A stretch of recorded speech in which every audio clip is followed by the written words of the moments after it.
আজি পুৱাৰ ভাগত মুৰ্গী মাংস বনাবলৈ লৈছোঁ। মই কি পদ্ধতিৰে বনাওঁ তাকে অকণমান আপোনালোকক দেখাওঁ বুলি ভাবিলোঁ।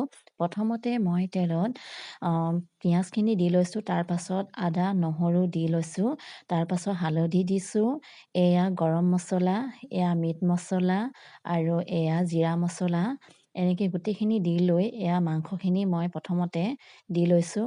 তাৰপাছত মাংসখিনি এনেকৈ সিজাই লৰাই লৈছোঁ, তাৰপাছত নিমখখিনি দি লৈছোঁ, নিমখ দিছোঁ, নিমখ দিয়াৰ পাছত অকণমান লৰাই মেলি আলুখিনি দি দিছোঁ। আলুখিনিও দি অকণমান লৰাই মেলি এয়া বিলাহীখিনি দি দিছোঁ। বিলাহী আৰু আলু অকণমান সিজো হোৱাৰ পাছত এয়া চাওক ইমান ধুনীয়া লাগিছে, দেখিবলৈ ভাল লাগিছেনে?